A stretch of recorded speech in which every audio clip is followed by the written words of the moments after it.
हरे कृष्णा, राधे राधे, जय श्रीमन नारायण।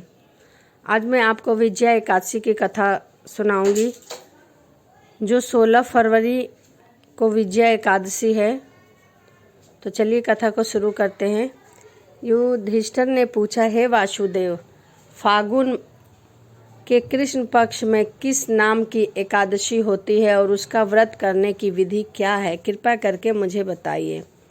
भगवान श्री कृष्ण बोले, युधिष्ठिर, एक बार नारद जी ने ब्रह्मा जी से फागुन के कृष्ण पक्ष की विजया एकादशी के व्रत से होने वाले पुण्य के बारे में पूछा था तथा ब्रह्मा जी ने इस व्रत के बारे में उन्हें जो कथा और विधि बताई है सो मैं तुम्हें बताता हूँ, ध्यानपूर्वक सुनो।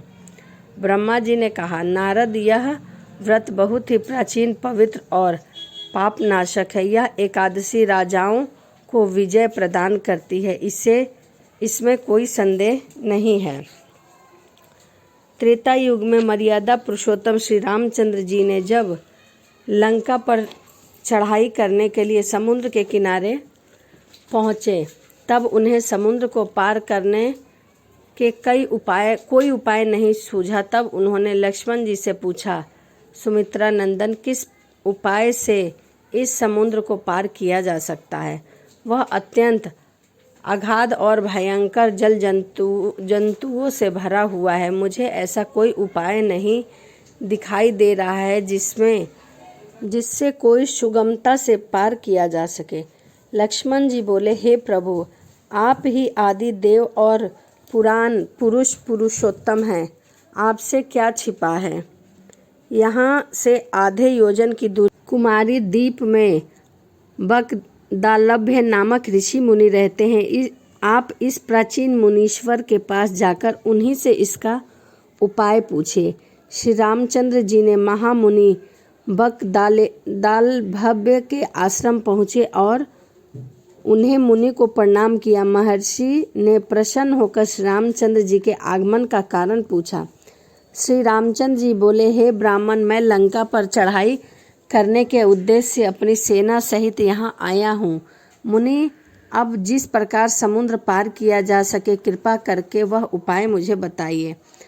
बकदालभ्य मुनि ने कहा, हे श्री रामचंद्र, फागुन के कृष्ण पक्ष में जो विजया नाम की एकादशी होती है, उसका व्रत करने से आपकी विजय होगी। निश्चय ही आप अपनी वानर सेना के साथ समुद्र को पार कर लेंगे। राजन, अब इस व्रत की फलदायक विधि सुनिए। दशमी के दिन सोने, चांदी, तांबे अथवा मिट्टी का एक कलश स्थापित कर उस कलश को जल से भरकर उसमें पल्लव डाल दें।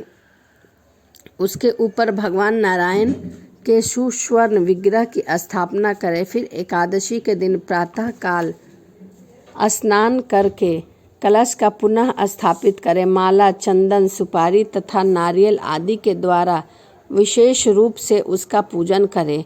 कलश के ऊपर सप्त धान्य और जौ रखे। गंध, धूप, दीप और भली भांति के नैवेद्य से पूजन करें। कलश के सामने बैठकर उत्तम कथा वार्ता आदि के द्वारा सारा दिन व्यतीत करें और रात में भी वहाँ जागरण करें। अखंड व्रत की सिद्धि के लिए घी का दीपक जलाएं। फिर द्वादशी के दिन सूर्य उदय होने पर उस कलश को किसी जलाशय के समीप स्थापित करें और उसकी विधिवत पूजा करके देव प्रति मास हित उस कलश को देव वेत ब्राह्मण के लिए दान कर दे। कलश के साथ ही और भी बड़े बड़े दान देने चाहिए। श्री राम, आइए अपने सेनापति के साथ इस विधि से प्रयत्न पूर्वक विजया एकादशी का व्रत कीजिए, इससे आपकी विजय अवश्य होगी।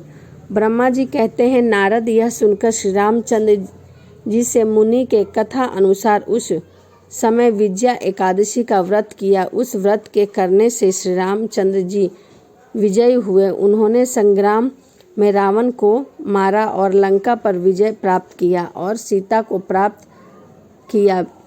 बेटा, जो मनुष्य इस विधि से व्रत करते हैं उन्हें इस लोक में विजया प्राप्त होती है और उसका परलोक भी अक्षय बन जाता है। भगवान श्री कृष्ण कहते हैं, हे युधिष्ठिर, इस कारण विजया का व्रत करना चाहिए।